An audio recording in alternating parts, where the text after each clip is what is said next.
Jet Grind Radio came out, I think I was in like second, third grade. Mm-hmm. And so it was my favorite game at the time ever. Like at this point, I was such a big fan. And one of the reasons I love the music so much that like as a second, third grader, I know who Hideki Naganuma is. And to the point where I bought the Jet Grind Radio.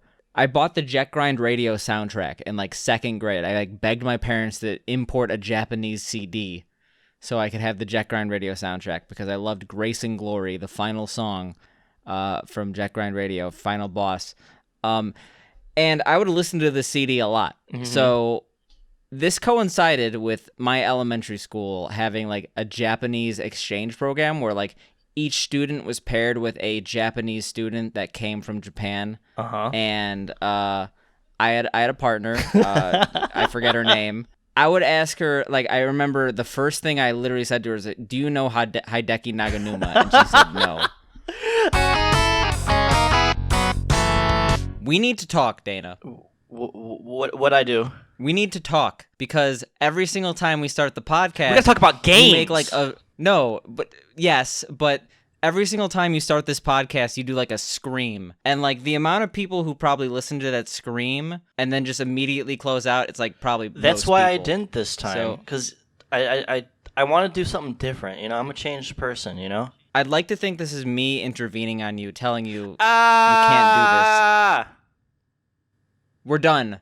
Thank you all for tuning in. Song. Glad you... What's good, man? It's your boy, Juicy J, man. Shout out to Virtual Homework Podcast. Welcome to the Virtual Homework Podcast. I'm Dana. I'm Sam. And this week, we got a banger. You probably already see it through the title. You're like, what? That's a new-ass game, I guess, if you're playing on PC. But we played Death Stranding this week. But in bigger news, it's been a while, right? Yeah. You guys have probably missed us. You guys have been probably deeply upset, deeply saddened, but at the same time, you've been satiated. You saw our epic commercial that we made. It took the world by a storm. Commercial? What the fuck are you talking about? 3 million years. Oh, yeah. You actually have it, because that comes out in 2 days. What are you talking about? In the meantime, I wanted to do a little bit of a reveal because Dana has literally no idea what I'm talking about. So I kind of felt bad that we didn't do an episode because of outside forces, but I decided that I might as well get a commercial made to really show the world what we are. God. We're going to air this on major networks. We're going to air this on radio, XM radio, in between Howard Stern commentary. It's going to be amazing. So this is a live Dana cringing for everyone to enjoy. I'm ready. I'm prepared. Well, I'm not, but I don't have a choice. All right, let me... Yes, we got a solid commercial here. Okay. 54 homework podcast. 54 seconds. This is real, okay? This is going to get our business revenue, asset growth. Okay, here we go. Synergy, innovation, Okay, it's one of these. e-commerce, gaming, streamlining open-source incubated supply chains to revolutionize the market and make the world a I've better seen this place. in something before. Bleeding-edge paradigm shifts focused on front-end to top-down interactive solutions and partnerships. Solutions and partnerships. Repurposed holistic architectures, I don't converting think we're doing aggregate any of vertical this. interfaces and dashboards to enhanced ROI. Are you just like releasing something that I'm not a part of? Results-oriented, Like, ubiquitous you just marketplace heavily asset edited it delivery so much at a that this is what it fraction is. of the cost. Wait. This is the future. This is Virtual Homework Podcast. Beautiful. Who's that? It's a happy man, okay? You're going to see this on TV next to your Mazda What does that commercial, have to and you're do gonna be with... You don't think we have ubiquitous market growth, top line to end chain, supply revolutionary marketplace, market to market revenue growth? I don't know. You don't think we have synergy as well as top-down market chains? I don't know. I can't say yes or no because I don't know what those things are. I went to public school. Did that commercial invoke emotions based on that stock imagery? If anything, if it, Were you a happy it took person? emotions away. I am a shell of a man now, actually. Well, I'm in contract, multiple millions of dollars. Oh. Between CBS. That's gonna air Wait, you know those why do commercials you for get a contract? I don't get any of this? you have like 5% of this podcast. I own most assets. I went Zuckerberg and I made you sign a contract while you weren't Can looking. I have 5%? No, you do have 5%, but you started at 50, so we'll see where this goes. 5% of $1 million. I'm fine with that. No, that money's sunk. That money's gone. It's in CBS's pockets. Well, I'm turning anyway, this off. I'm ready for it. we still have so much more to go. We have so many things to do. Let's get started. We played Death Stranding today. No, fuck you. We have talking points. Oh shit. The first one is that we didn't play Death Stranding. We played Habbo Hotel. Can we just drop the charade? Is this 2008? We played Habbo Hotel. I gave you Listen, a $10 I can get real card. dark with this conversation. We know what happened Oh in my Habbo Hotel God. did back in the day. Yeah, well, pools That's are it. legitimately closed. That's it. You know, shirts coming off. We're getting canceled today, right now. Ready? 3, 2, 1. Just kidding. Yeah, well, I did actually have one more thing to say about Papers, Please, because we technically do a follow-up. What's up? I did watch the short film. Really? There's a short film regarding Papers, Please, and it was okay. I did see you watching it on Steam. It's pretty amazing, considering this was a video game-based movie, even though it's 10 minutes. The bar is so low that, like, a solid 6 out of 10 10-minute experience was worthy of note. So I thought I would say that. Nice. I might end up watching it because I do like the premise behind it. Yeah, well, anyway, I've forced people to listen for like 7 minutes before we actually got to the main event. So let's talk a little bit about a little-known video game called Death Stranding. So this is probably the biggest project that we've Oh yeah. forced ourselves to go through.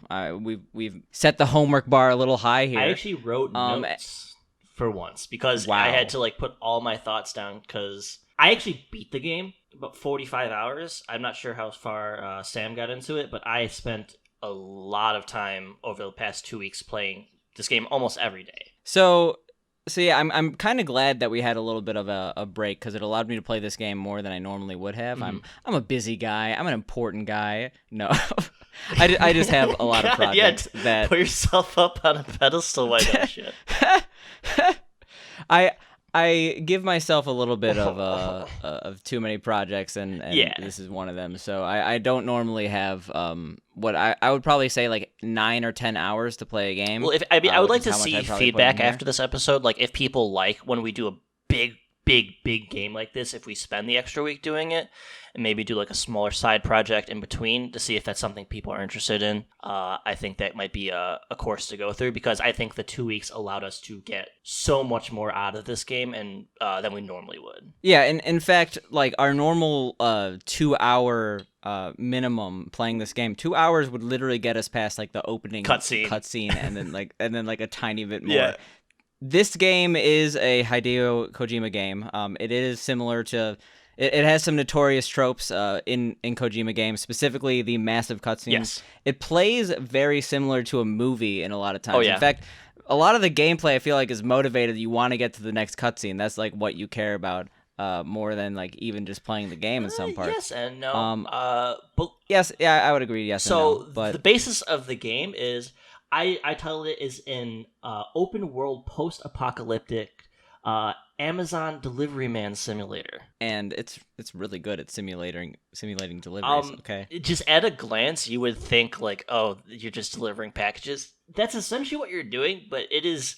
I'm gonna say I loved it. I had truly had a wonderful time with this game. Yeah, I'm trying to think, and there are some games that we played in this podcast that are really in the upper echelon, but I think this is probably the favorite game I've played here. Really?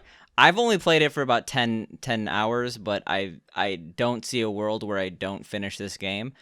And it's kind of weird that we're saying this, considering I went in kind of being like, I wonder if this game's even good, because there was so much controversy when this was released. And I kinda understand. If you're coming from a Metal Gear Solid background, first Kojima game, he makes something completely out there. Like the gameplay, yeah, it's fetch quests. Those have been in other games, but like the core delivery premise is so out there and so new that I could just see a lot of people turned off by it. But for those who enjoy it, like they get pretty engrossed. Like I was super into it. I was really like, I saw you playing for like longer periods than I've seen you play a lot of games. Like sitting down and like grinding it out. Yeah, unfortunately, my playthrough says I've played this for like 60 hours, and the reason for that is because video games even now don't necessarily have the technology to just like literally close the game and like pick off exactly where you closed it. Games like this with auto-saving features, they're good, but they're not perfect. So I would often find myself like literally just not closing the game because I'm like, oh, I can't save right now. I don't want to like lose 5 minutes of progress. You can just go to system and hit save. No, but there are some times where you actually can't. So, like, in those times, I would just be like, oh, I have to do something, and then I would come back to it, like, 20 hours later.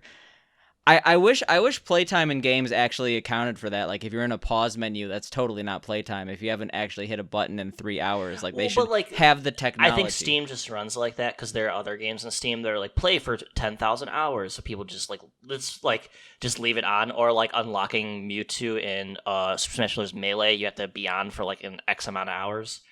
So I don't mean that. I meant, like, in the actual game. Oh, yeah. Like in the actual physical, game, they have log progress. Yeah. This is like the smallest problem in the world because like it's just a number. We're like spending like 7 minutes on this. Like, well, actually, yeah. So I want to go over the story a little bit. Super simple. Well, I guess not simple premise. You play as the opposite of simple premise. Yeah, you play as. I still have no idea what's going on. Sam Porter Bridges, who is played by. Norman Reedus. I will say he was a wonderful protagonist in this game. Like he like was spot on, like voice, everything. I thought he was a really cool character. I fucking hate The Walking Dead. Yeah, I liked him in this game a lot. Yeah. So basically he's known for delivering what other people can't. He's like that guy, and he is tasked with going city to city in the United States or America, whatever, to connect them all together, essentially create a network of linked cities so they can help each other, so on and so forth. I guess it goes to like the strand meaning of the game, where you're linking strands between city and city. Ends up saving the world. Yeah, except you kind of missed the point of why the world needs saving in the first place. Essentially, there's an event called the Death Stranding, and Dana might actually know a lot more than me. He's way further in the game regarding what it means. But there was a singular event where we figured out what is after death, and there's this death beach or something like that. I'm trying to also explain it without spoilers here. Dead people, like the concept of dying is like now a danger to society. Essentially, if you don't like burn bodies after they die, in 48 hours they will become like a nuke and literally destroy cities. So this completely altered the face of the earth. Near extinction. It's a futuristic society where like this technology was also used to like print objects that could be physically used, like it was an energy source. You're basically set in a very futuristic but very at the same time like dystopian landscape where it's very barren. There's small hunkered down cities, and you're going from city to city, most of which have not communicated with each other, and a long time. Making a communication network, making the new internet. Yeah, essentially. I've expressed, and Dana has also expressed, that in the future we may expand the scope of this podcast to like do like video games and movies. This is basically a movie. Yeah, it is really definitely a movie. Basically, like the Death Stranding, it's like you said, it was a world-changing event. It wiped out most of humanity, essentially linking the worlds of the dead and the living. And what that did was leave some people with this power called dooms, which is something that the main character, Sam Bridges, played by Norman Reedus, has, and that allows him to see these entities that come from the world of the dead called BTs. I don't know what those are actually stand for, but they're essentially like ghosts with umbilical cords that are around the landscape. It'd be noted by, I guess, acid rain. It's called timefall, but acid rain, and they will kill the shit out of you and do super scary things. It's like it goes from like Delivery Man to like horror game, like quite abruptly every once in a while. Yeah, and it becomes horror because you have this item on you called a BB, a bridge baby. You have a baby in a jar like taped to your chest. Yeah, it's delivery and father simulator. Yeah. But Dude, I love that baby. Yeah, that baby's my friend. Yeah. What's his name? Like Lou or something? Yeah, they call him Lou. Yeah. Lou's my homie. He's your bro. He's your BB stands for baby bro. Mm-hmm. He basically detects these beached things, these BTs, and you could soothe him. He gets like diseased, and you have to like save him. Yeah. It's pretty cool. Like you're in pain, and all of a sudden now there's like a baby crying on top of it. It adds to the urgency. Oh yeah, and then you have like these monsters like attacking you like from the nether realm or like whatever while this baby's like crying. And then did you ever get hit by a BT? Like and because what happens when you get hit by a BT is that like a circle of like blackness comes around you. Did you have that happen to you? Yeah. It's fucking scary, man. And if you don't, the different types of BTs are also scary. Like I only saw 2, but like I was like, all right, I'm used to this like whale BT, but then like the lion BT started coming out, and I'm like, oh shit. Yeah. Those are like the bosses that come out if you get like sucked into that hole. My problem. So I'm gonna go into like the bosses a little bit. I thought the bosses were kind of. I only faced one boss, which was the first boss after like the first chapter, like the first real chapter, and the bosses were incredibly easy. In fact, one of my complaints about this game in general is that it's a very easy game. I truly stand by. I think that the gameplay is meant to just be like a vehicle to go from cutscene to cutscene. So like you're motivated by continuing the plot. And I think they focus more on the story than the I have a actual point to gameplay make elements. about that. So I played on normal difficulty. I'm sure that's what you did, or I did. So too. after reading reviews, after like getting pretty far through the game, there's a lot of people that say the same thing, and they say that the game is a completely different game, and they suggest playing it on very hard because it adds a sense of urgency to most things. Then you will actually be using some of the structures and stuff around to get through the game. And they said it makes it like 10 times more fun to play on the hardest difficulty. Because otherwise it is just like a walking simulator. You're actually using the things. To go into like the structure thing, let's talk about that. That's probably my favorite part of the game. Yeah, that's something I didn't really expect. I think that we have to, before we could talk about the structures, we have to talk about the core gameplay. Yeah. You've probably heard this game called Walking Simulator in some aspects, and like it's entirely true. Like you literally walk across barren landscapes with packages on your back. Like they pay way too much attention to the actual concept of walking. You have to constantly like rebalance yourself. Yeah. Like if you actually had heavy packages on your back, you would be doing exactly what they did in real life. It's like, click the left key to balance, click the right key to balance. Yeah. It's like pretty fun. I actually think that the controls seem way better on keyboard, and like I can't imagine playing this. I played it on controller the entire time, and I loved it. Oh really? Yeah. Okay. I played it on keyboard and mouse, and like I thought the using the left and right keys on the mouse actually really helped. It's just L1 I can't even imagine playing it's L1 and R1. Like right trigger and left trigger for that, so it felt fine. Still, I thought like this was so surprisingly fluid on keyboard. If you haven't tried it on keyboard, maybe at this point, I don't think you're ever gonna play it. Like you play this game for 50 hours. I'm not sure if you're going back to it. Maybe. But if you do a new playthrough, maybe try on keyboard. I thought it was super fluid. But anyway, yeah, you truly are walking from place to place. There's a lot of fetch quests.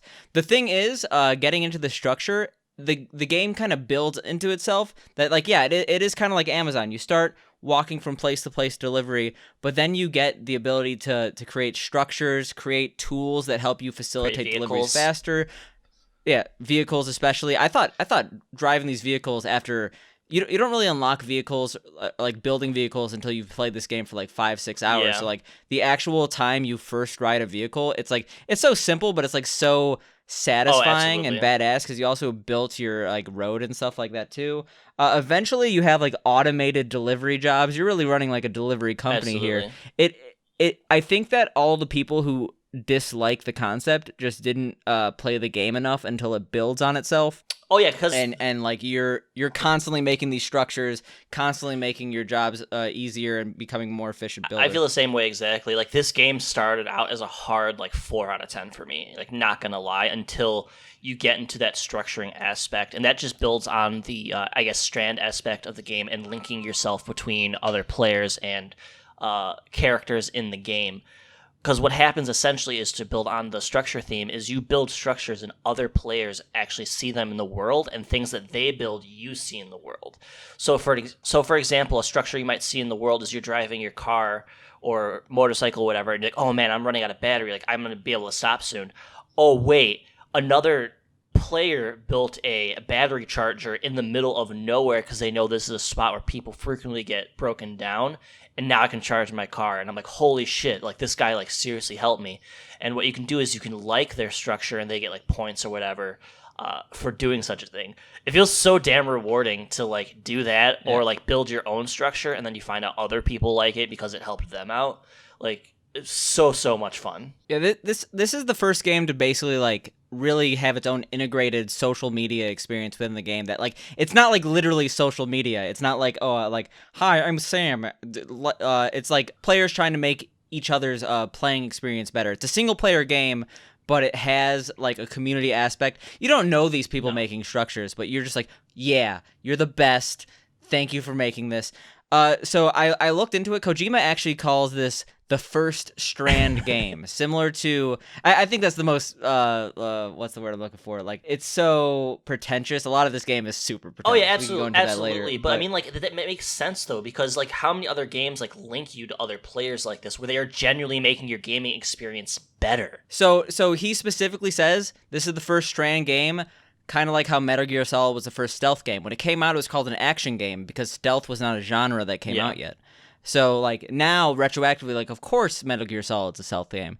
But, like, we just didn't know what to call it at the time, so we called it an action game. Yeah.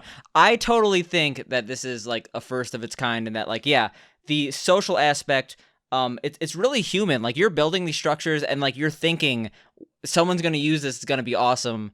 I'm glad I can make their experience better. And then you log in, like, the next time, and you see that people used it, and, like, you'll have, like, 1,000 likes in the structure. You're like, holy shit, I helped out a shit ton of people. Like, that's awesome. I will just say, though, there's no way we're calling this a Strand game. I'm strong. I feel like Strand game. Wow, I'm at war, man. So it's like there's, like, you'll get to, like, a really dangerous spot where you have to go over, like, a canyon. So you can build, like, a huge ass bridge over it, or, like, a ladder to get over it, or maybe, like, there's a quest that a lot of people do that you have to go down into, like, a cavern, and someone builds, like, a rope there. Like, it just, the conveniences are all over to make the game, like, so much better. Or maybe there's, like, a zip line that'll help you get up, like, a mountain, or, you know, like, all sorts of different structures, or, like, other things that will just make the game better. That's literally my favorite part of the game. Yeah, I came into this just expecting, like, a single player game experience, and, like, that aspect elevated the game from like an 8 out of 10 to a 9 out of 10, I would say. That's right. We're rating this like, a 9 out of 10. I feel like we've rated, like, the last, like, 4 games 9 out of 10. So straight up, this did about a 4 out of 10 to me, to, like, an 8 or 9 out of 10 for sure. I do have my complaints though, like, serious complaints. My serious complaint with this game is just that, like, the gameplay is overly complicated, and it doesn't prioritize fun. There are certain aspects, like certain customizability aspects, specifically with... So, for example, one of the things that I think is a great example of why this game is overcomplicated, like, needlessly overcomplicated, is the structure of how you could place things on your back. So, basically, each individual item you could put on your back or put on your utility belt, or you could press the button F, or I don't know, triangle, to auto arrange items. There's literally no situation where you'd not want to auto arrange. Yeah, I just items. auto arrange. You'll get some items later where you can, like, put them, attach them to yourself that are non-packages. But other than that, yeah, you're just hitting triangle or F to auto arrange the entire game. Yeah, and that just, like, it made so many parts of this game tedious, like, to the point where it's like I kind of want to just close it for now, because it's like I don't feel like doing all this, like, pretentious, overly complicated bullshit. I will say the game also takes itself oddly seriously, but at the same time does some weird ass, like, non-serious like, there's, like, some super cute and funny, like when the BB, if you make it happy, like the heart bubble comes out, like that kind of stuff. Oh no, I don't even mean that. I mean, like, the fact that, like, we're in a dark, gritty world, my name's Dead Man. It's like, no, you have a real name, you don't call yourself Dead Man. No one calls themselves that. It's like Dana, call me Call me cool guy. That's just Hideo Kojima. Like he names all his villains and characters in games like that, like Big Boss or the. I don't know. Your name's Sam Porter, and you're like, oh, call me Dead Man. It's like no. He's literally the only person in the game with a normal name. Yeah. That like, maybe if like you didn't have a normal name, it'd be fine. But it's like I think he's the I'm weird Sam one. Porter Bridges. I'm fragile. It's like okay. No, he's fragile, but I'm not fragile. Well, anyway, what are your complaints? Because they completely steamrolled. No, that. You're fine. I was doing the same thing. Like I said, the boss fights. I beat the game. There's not a single boss fight in this game that has any difficulty at all.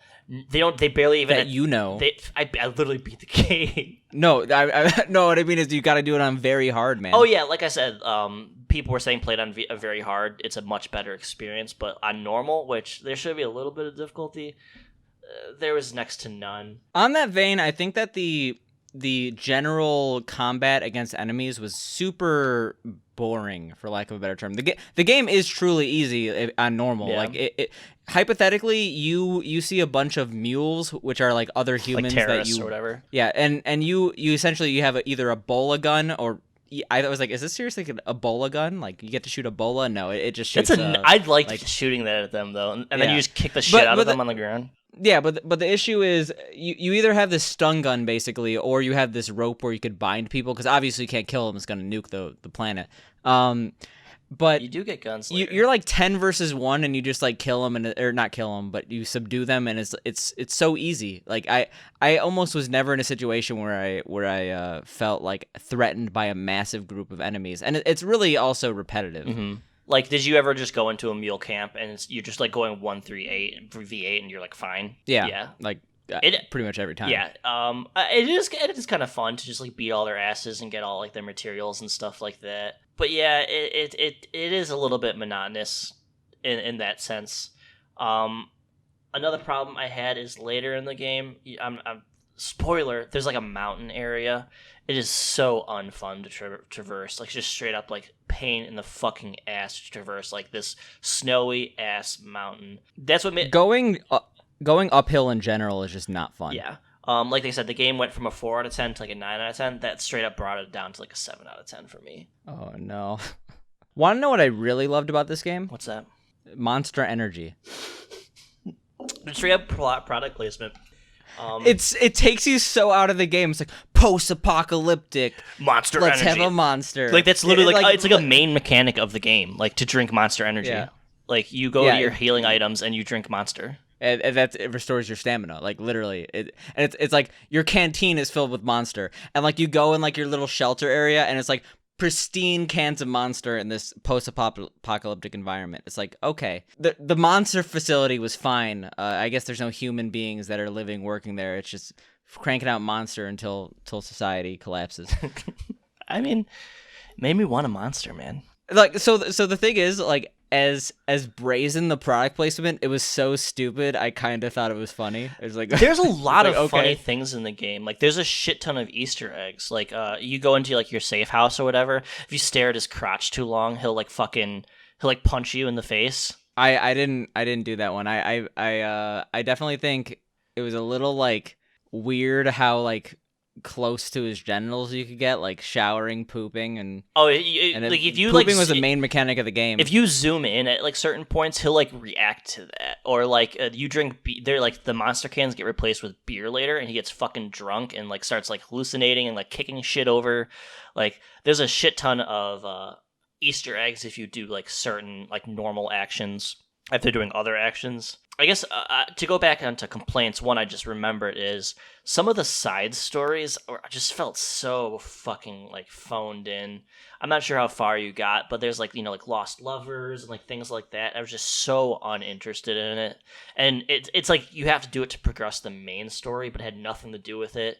And it was just like felt like it was there to be there. I have this issue where in every single game I want to do everything, and this is just one of those games where if you do that, you'll probably go insane. Like standard deliveries and stuff like that. Standard deliveries are ones that don't necessarily progress the story, but like they'll get you like points with these characters. Like I can't say no, and they don't really have that good of a payoff. Yeah, a lot of the time. I feel like there was benefit to doing this in PC. I honestly don't see the weird Half-Life and Portal references existing on the PS4 version. No, I think the PC version is much better. Just in general, like I think a lot of the people that gave the game bad reviews, I don't think they had as much of an online presence. Like if you go, because I looked at like a Donkey's review, a bunch of other reviews, you definitely don't see as many structures as I do in my game. Like them not enjoying the structure aspect of the game. So I think that might. Yeah, I also think that these people didn't play for long enough. I think that like it's not even about playing hours into this game. It's about playing days into this game. Yeah. I don't mean like literally like 48 hours of gameplay. I mean like if you play an hour and then you log out for 24 hours, play another hour, that is a way better experience than playing this game for 2 hours, because like you actually get feedback on structures you created, and like it takes time to build that social aspect, versus these people playing on launch. It's probably so shitty, honestly. It's like the toxicity of Facebook without the toxicity. It's like, oh man, I posted that picture from my vacation, I got so many likes, but it's without having to deal with any of like the I didn't get likes things. Did you go into like the linking with anyone else? Yeah. I found out about that today. Yeah. I did a whole bunch of that. Did you link with anyone? So I went to that. I didn't know what that did, to be honest. I linked with 30 people. I don't know what it did. It gives you like extra likes if you like each other's structures. Oh. How many likes did you end up with? I had like 15,000 or something like that. So I ended up with 234,220. Damn. Dude, I made some good shit. Like, there's this part past all these BTs later in the game. Like, you have to go through like crazy through all this shit, and then you get to a city, and there's no safe house. There's no nothing. I built a safe house. I went all the way back through the shit. I got all the materials to, like this took me like 2.5 hours. I upgraded that shit to level 3 so everyone can get a garage, they can save, like all this shit. And dude, I got like 100,000 likes just from that fucking structure.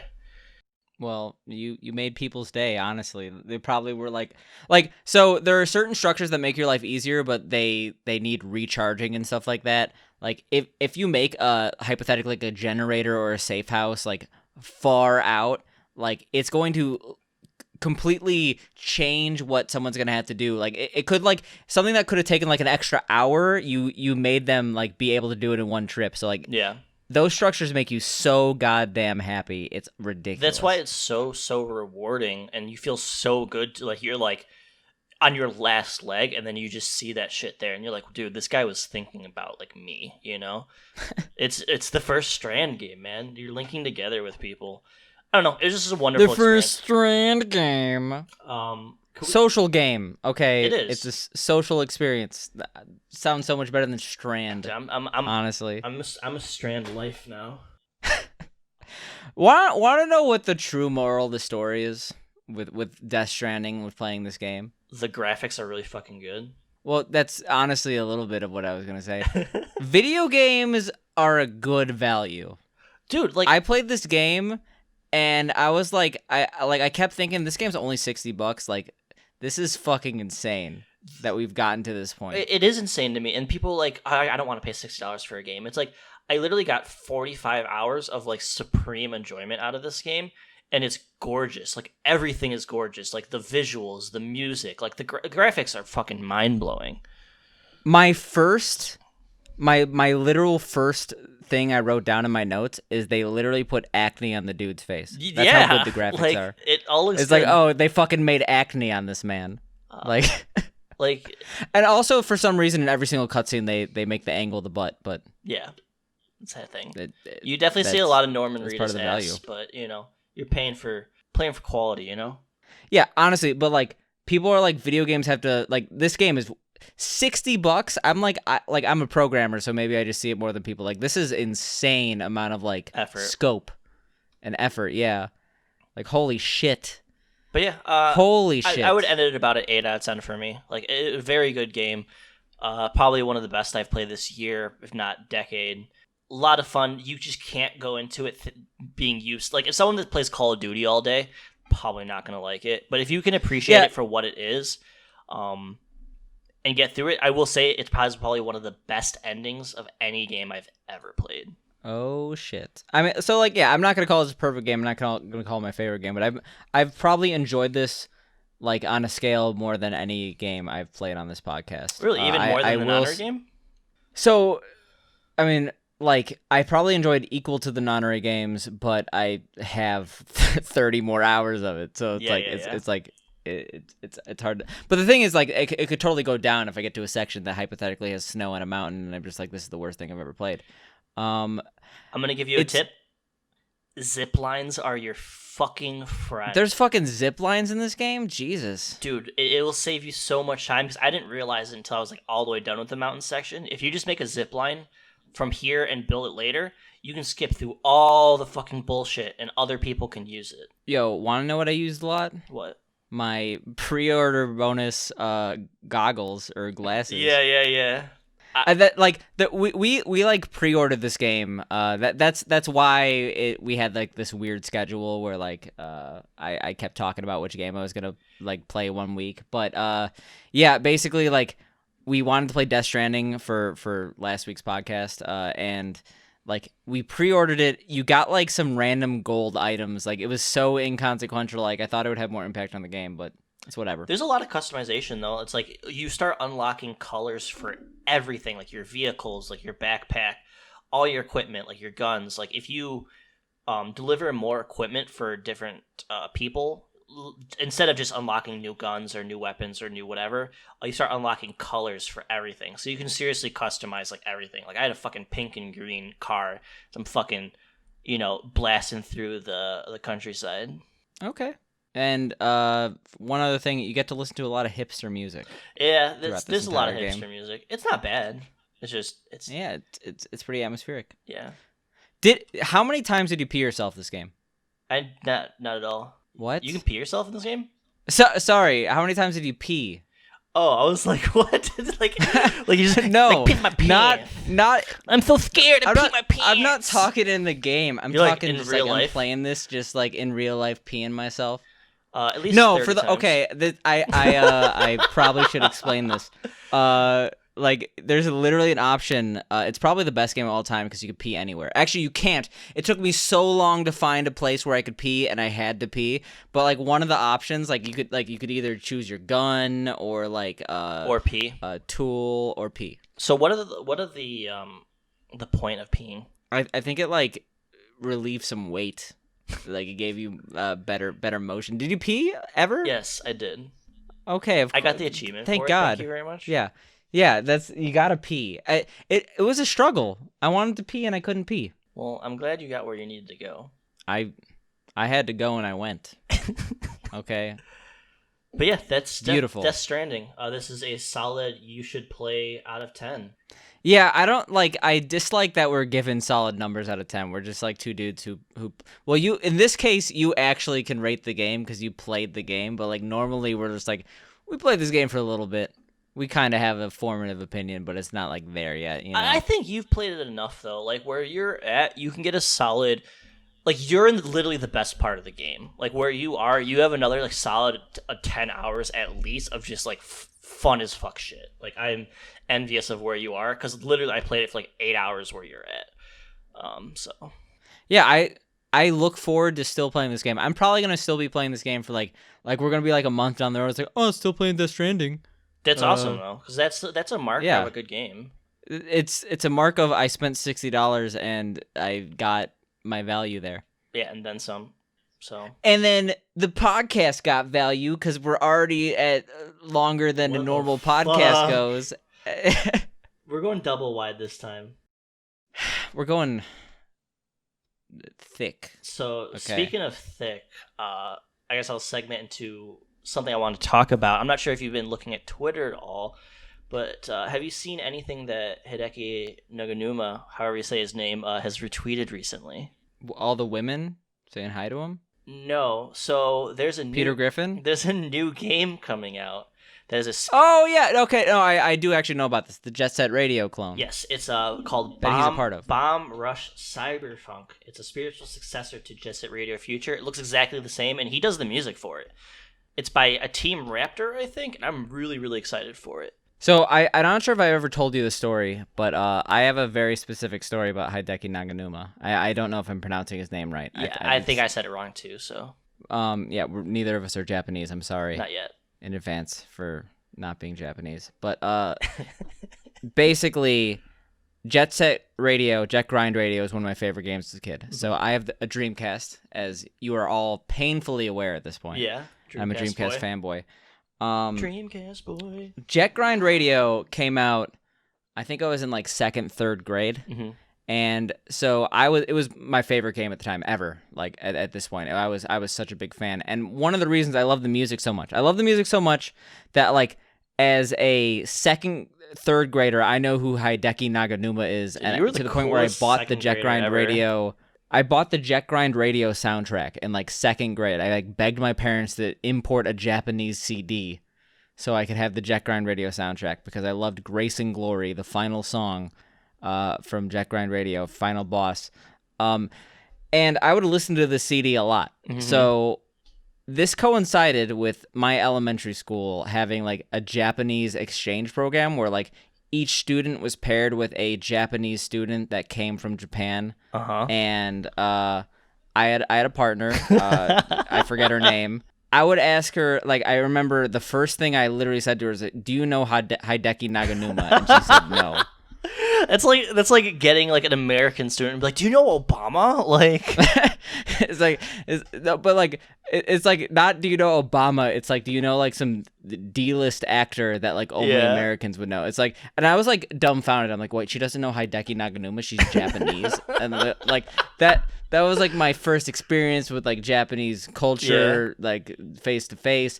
And I was pretty devastated that she did not know Hideki Naganuma. Well, but anyway, I'm sorry. I'm just trying to say the moral of the story is I'm a big fan of Hideki Naganuma. Yeah. All you fucking posers who think you say you enjoy Hideki Naganuma, you were not listening to his CD on repeat, the Jet Set Radio soundtrack in 2001. No. Go fuck yourself. The end. Because if I told my parents, I'm like, I want this Japanese CD, they'd be like, no. This was pre-Amazon. Yeah, that must have been like a pain in the ass to like import. Yeah, but I was begging because legit that soundtrack is good. Grace and Glory, it's like I've actually never. I remember that I've song. never played Jet Grind Radio. I've only played Jet Set. It has not aged well. I've played Jet Set Radio Future, and I've played like several hundred hours of that game because that's the one I've played. I would say if you played Jet Set Radio Future, you've gotten the gist. Mm-hmm. I think that Jet Grind Radio is an atmospheric game, but trying to play it now, it's just like one of those like experiences. It's a little much. Like I will literally never let you play. Like we're not playing, even if you suggest it, we're not playing Toy Commander on this podcast because that's my favorite game of all time for Dreamcast, and I know it hasn't aged well, and I'm not letting you tear it apart. Literally, my top of my list for games that we're gonna play next week. I hope you're happy. Well, we're gonna skip an episode. You're gonna do a solo episode. I'm not gonna listen to it. I won't even play the game. I'll just do The Problem with Toy Commander, featuring Dana of Virtual Homework Podcast. You have to go rogue. You have to like upload it to your own channels. It's like not on the RSS feed. No one. You have to like plug it next podcast. I'm going solo. Preemptively go fuck yourself. So speaking of going solo. Like, I kept telling Dana that I was just going to do, like, a 2-hour tell-all, just be like, The Problem with Dana, and just doing a 2-hour rant on him, because I said I had something special this week that happened to just be a commercial. We're announcing that this is turning into the Elder Spork and Jabroni podcast? Sorry? Oh, yeah, because Spork and Jabroni, who, this is a true test if they're listening, if they're truly going 45 minutes in. Our two fans. Yeah, this is a call out talking about our podcast. Do you have what it takes to do episode 16? I love you guys. Thanks for listening. Yeah, thanks. We enjoy it. But anyway, what are you calling me out for? What'd I do? No, I'm not, because that was just a prank, and you got pranked epic style and said it was my commercial. Wow. So it's like, I come out with like these awesome talking points. I'm like, man, this game's coming out, and you're like, Dana, you poo poo. I'm like, fuck. I come out with the awesome games. What did you choose? Super Collapse. Super Collapse was fun. But like, Death Stranding has a leg up on Super Collapse. Just a little bit, yeah. I'll give you that one. Yeah. I chose Tembo, which was pretty mediocre. That could have been so good. I'm still pissed off about that. I have another topic. I don't know too much about this. I know you're engrossed in the community, so I'm hoping you know a little bit more than I do. I saw on Twitter that a bunch of Nintendo 64 games were data mined, and they found the files for Luigi and Super Mario 64. So I'm not super familiar with the N64 version. I heard this as well. Like I legitimately thought it was like a prank when I first saw it. But no, this actually happened, and there's data mining for SMW as well from a community member. Dots are cool. Like these were leaked, apparently. They weren't leaked. It's just I read it was leaked from somewhere.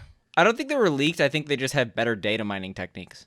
Wow. Like who's leaking this? Like the tell-all, like 1996. If you're a developer in 1996, you're honestly the Trump like, administration is wilding out. Yes. They've decided to World War II Electric Boogaloo. Trump versus Nintendo. It's just the way it had. So to what'd be. they find in Super Mario World, Sam? They just have some new sprites. Oh. It's fun.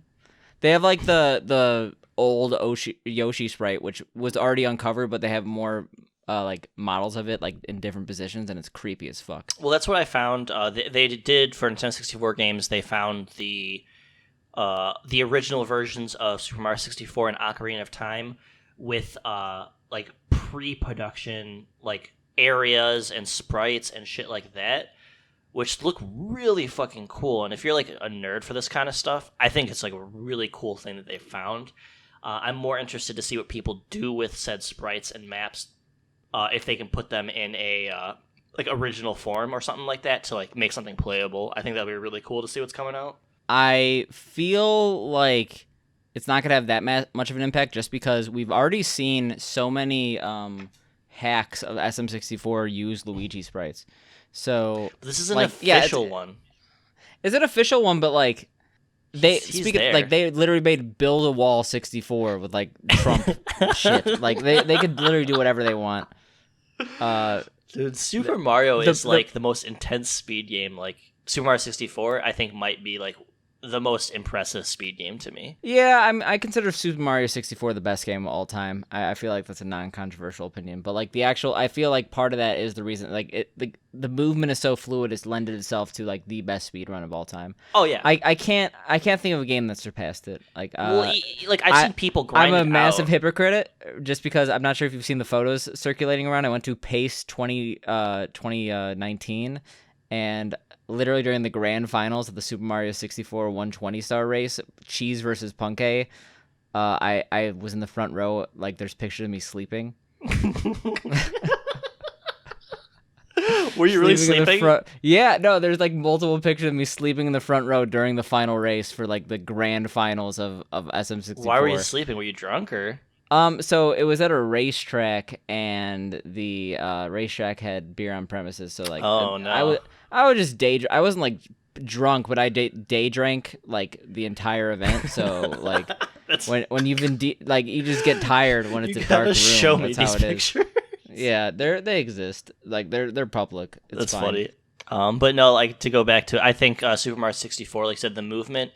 Even to this day, there's very few games that have as much movement, I guess, in a game as far as most games actually don't have movement. Most games you just stand still. Well, I mean, is like as far as like fluidity, like what you can physically do with the character and your controller is like insane to me.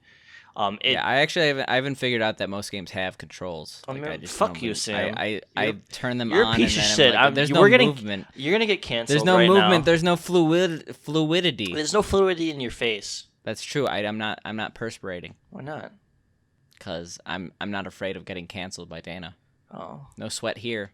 I really don't have all your threats empty. It's like I can't even say anything like bad about you. Like even if I wanted to, like I can make up like you punched a baby in the face or something. But it's like I fell on a BB. God. No, like I tripped so many times in Death Stranding and like shot your eye directly out. in the BB, and then I was like, oh no, my BB. He's so upset. Yeah, he cries. Well, I'm crying. Well, you'll be. Are you? You're gonna be crying when you edit this because this shit's like fucking 54 minutes long, and I also keep doing this with my chair, so you're gonna hear a lot of when you edit this, so I can't wait. That's what proves that we're real people instead of simulations. So, speaking of getting canceled, one of my points here, because I'm an idiot, what's your opinion on the Wayfair conspiracy? It's fucking dumb. It's funny, but there's no way like this. Like they're trafficking on like a public website that anyone can buy. Like, what if like some stupid?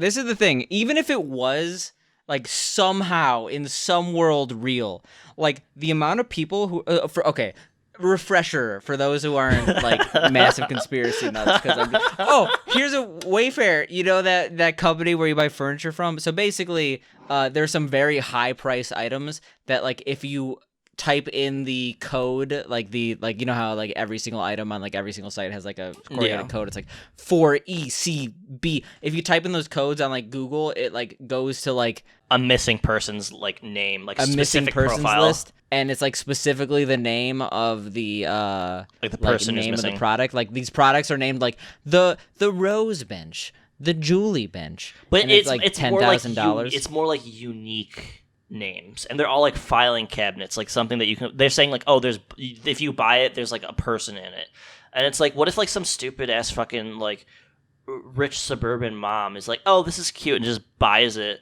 They get it to their house, they open it, and there's a fucking body in there, like. Well, so yeah, they're saying this is used for sex trafficking, but Wayfair's official response is like, no, these are just like really, really expensive filing cabinets. They're just like commercial cabinets, like. The thing that gets me is that like these people are genuinely. I've had arguments with people about this. That's why Really? It's actually been on my list. Yeah, like people who like believe this, and I'm like, why? But the points that they make that really gets me is that Wayfair is probably the largest furniture distributor on the internet. Like, if you're getting furniture, you might be getting through Wayfair, or like most of the time you're getting through Wayfair. I don't get why a multi-billion-dollar, like the largest furniture distributor, would willingly sex traffic people. Like, yes. Well, even if they are, I don't think they would do it publicly on like an easy-to-search fucking thing. Well, even if there was sex trafficking going on this website, where the fuck why did I... Imagine, like, you're on a podcast, even if there was sex trafficking. No, fuck. No, but, like, even if there was, like, it would be an individual seller who, like, doesn't necessarily, like... have anything to do. He's not endorsed by Wayfair. It's not like, the amount of people who I've read, it's like, oh, Wayfair themselves is specifically, like, from their corporate bench being like, let's do this. It's literally just a fucking industrial cabinet. Like, that's why it's so expensive. Like, it's meant to, like, last and be big and... Well, anyway, I just wanted to bring this up because this is the stupidest fucking thing I've ever heard in my life. It's pretty funny, though, like, the memes and stuff. But there's, like, a lot of people. Like, I'm on Facebook, and people are, like, fucking sharing all this shit. Like, Wayfair's doing this, blah, blah, blah, don't buy from them. Like, I'm like, okay. So, you know how, like, on Amazon, you could, like, sell a product for $10,000 and no one could buy it? Yeah. Turns out you could do that on other websites, too. Really? It doesn't... Yeah, like, Wayfair is one of them. Turns out, like, Wayfair is actually just a distribution network. Like, you're able to, like, market your products on Wayfair with minimal... So what you're saying, it might be someone else... It might be someone else sex trafficking. Yeah, I mean, like, even if I think that is extremely non-plausible, I the thing that makes me, like, so, like, you have this multi-billion-dollar company, multi-million-dollar company, I don't know. They're not just gonna, like, pivot to sex trafficking. That'd be pretty bad for the brand and probably not that much money. It might get some bad PR. Yeah, like... I don't know where we can pivot from this conversation. Just motherfuckers are stupid. Stop believing in the shit you read on the internet. Have some brains, and that's all I got to say about it. On the topic of torture, what? You have, like, totally destroyed me in that, like, every single time I say well, anyway, or you, like, brought it up in passing once and probably didn't mean it for it to be, like, a life-altering thing. But, like, every single time I go on the podcast, I'm like, anyway... I'm, like, constantly being like, oh, my God, I said anyway. Anyways. Dana, he's ruined me. I mean, I talk like a valley girl. I probably say like every 3 seconds, so. No, I edit them all out. I actually don't think that anyone on the podcast has ever heard you say the word like. Even in situations where like is necessary. It's like, oh, he looks like a person. No, like you say he look like a person. No, like I take out that like. I make it grammatically incorrect because I was told very, very early on in the podcast, if I sound like an idiot, I'm never doing this again.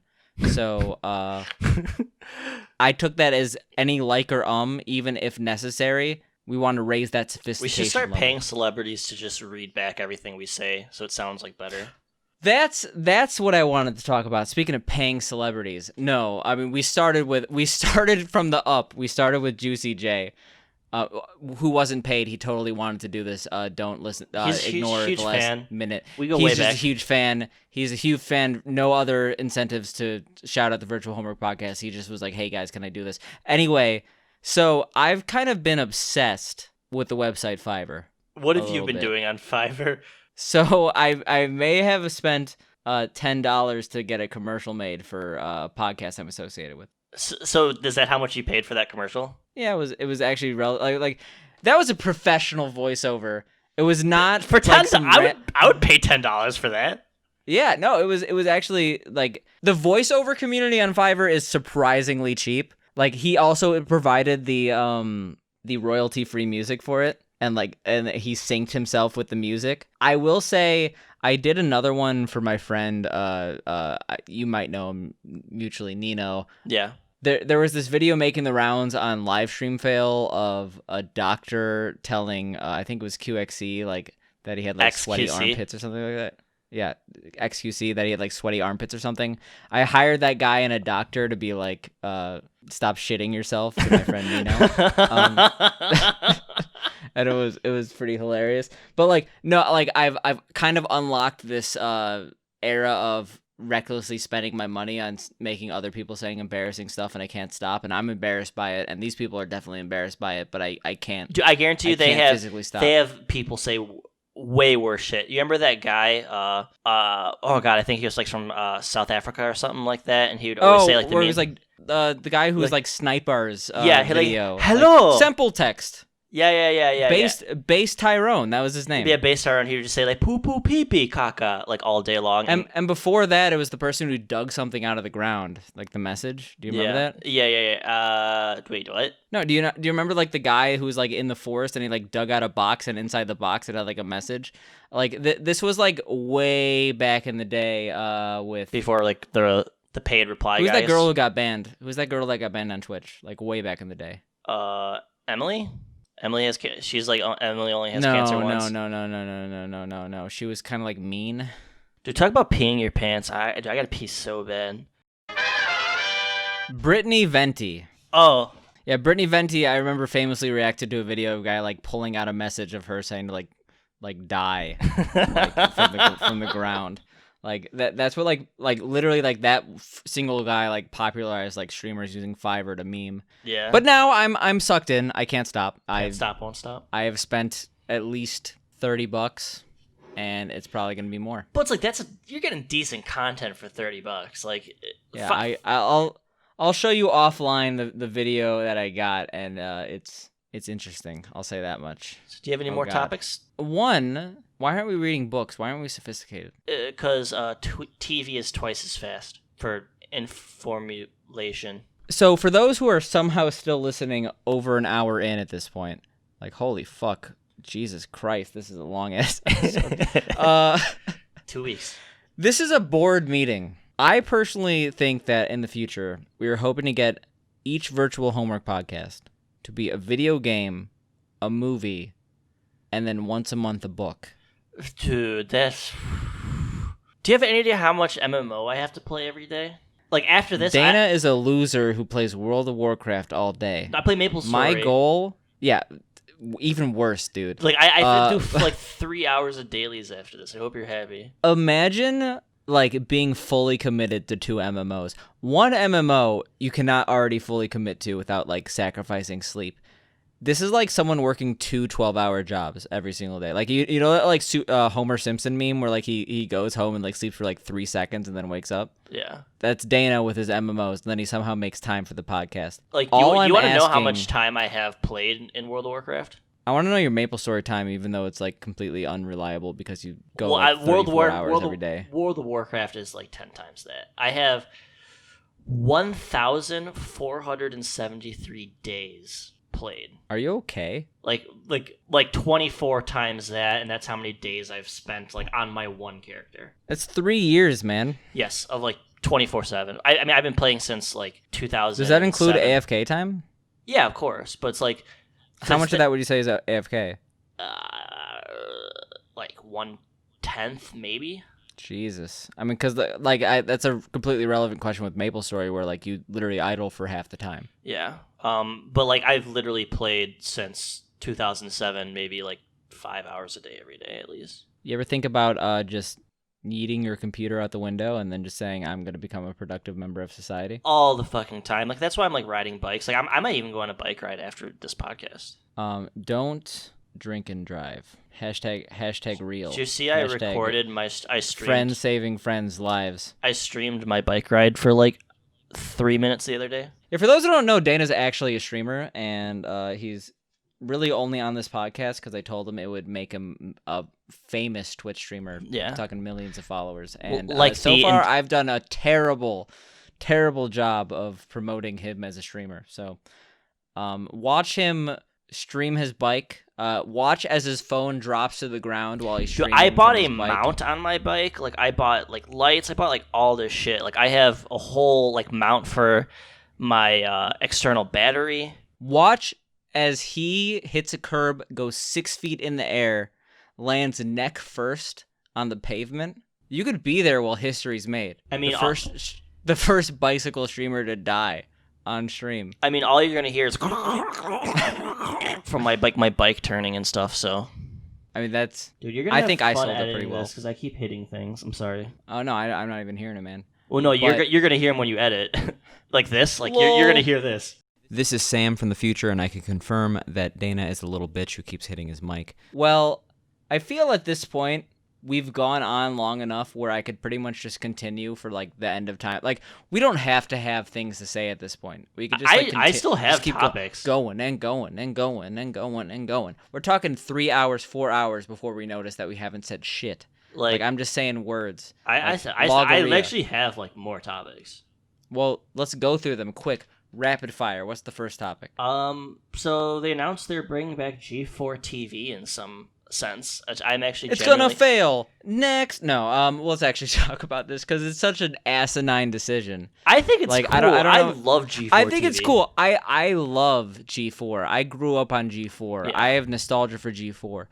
Was G4 ever good? No.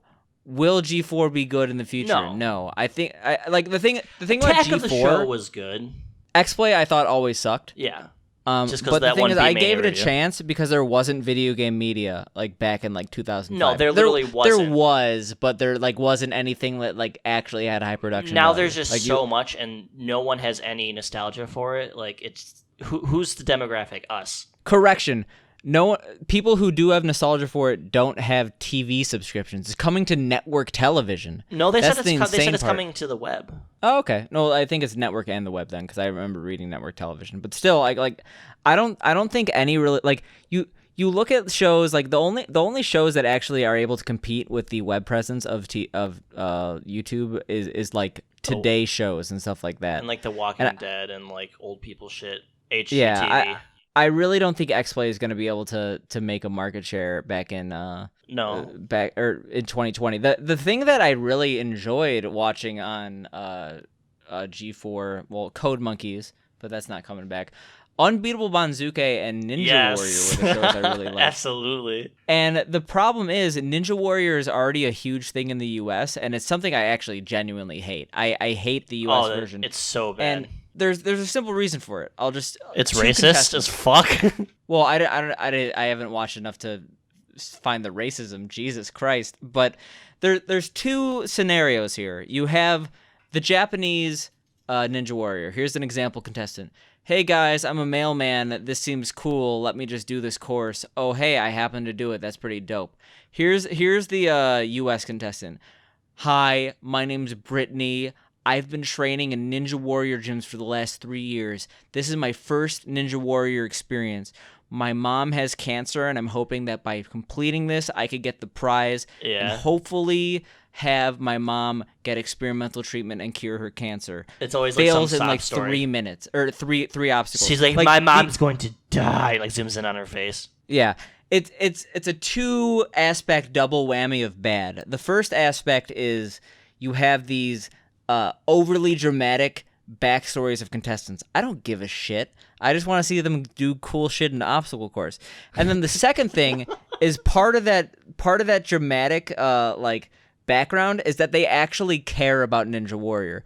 And maybe the mailman from Japan, that rhymes. I didn't mean for it to. That's cool. Mailman from Japan. Maybe they care, but like they don't. They kind of play it off like, oh, cool. This person's been training, like devoting their life to a Ninja Warrior thing. Where even if they do make it, they did that. They did that in the Japanese version as well. Like they would show like the people who would like have like setups in their backyard where they trained and like forever. No, but there's a difference. Like people have a setup in their backyard. There's like legitimate gyms that open up, kind of like bouldering gyms in the U.S. Like the on average the person who competes in America cares way more and it's like trains way more. It's like lamer parkour. Version.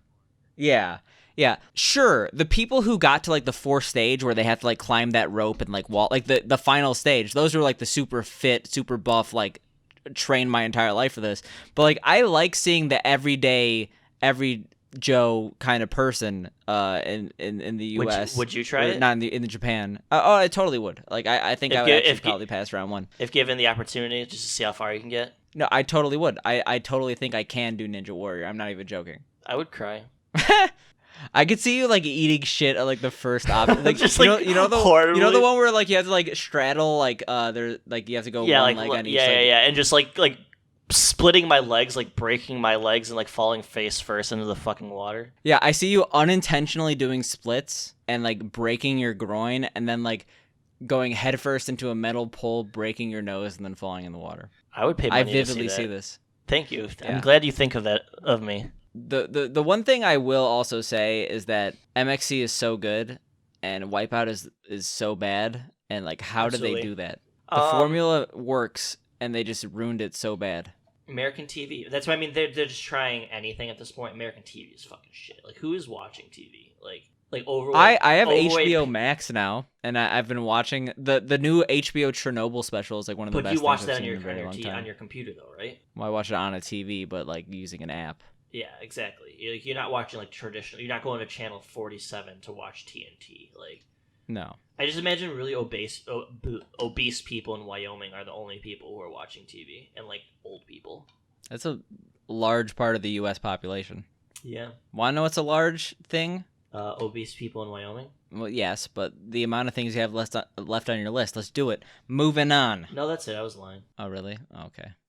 I was excited. I thought we were gonna hit the 2-hour mark. So what's the first book we're gonna read on the virtual homework book club? The thing about virtual homework is that you'd have to read on an ebook or else it wouldn't be virtual. Fucking homework though. Like, do I have to write like a? It's like I have to play a game. I have to watch a movie. I have to read a book. And Sam's like, "Did you do and our it?" first book is Frankenstein, and you better write a fucking paper. I'm gonna give you a D. I bet you I'll write a better paper than you. Literally majored in Chinese and had to write 40 to 50 page Chinese history papers. Oh yeah, say Chinese right now. Ni hao. You're not gonna actually make me say Chinese because my Chinese is so bad that like I get so embarrassed. I that, know like, what ni hao means because I had to sing a song in grade school where I had to say how to say hello in every language. Go up to every single person you see and say "Wo I ni." What's that mean? I love you. No, it doesn't. You know, "Wo I ni." Wo is I, and then I is love, and then ni is you. Ni hao is you good, but it means hello. Sorry. Bean Boys. We the Bean Boys. Bean Boys have no more content for the stream boys. Wait, this isn't a stream. This is a podcast. End the fucking podcast. No. You know what? I don't give a fuck. You're the one that edits the shit. 407 years ago, our fathers brought forth on this continent a new nation, conceived in liberty and dedicated to the proposition that all men are I'm leaving the Discord call. Now we are engaged in a great civil war. I'm actually leaving. Testing whether that nation, or bye. any nation, and so dedicated, can long endure. We are met on a great battlefield of that war. We have come to dedicated... I'm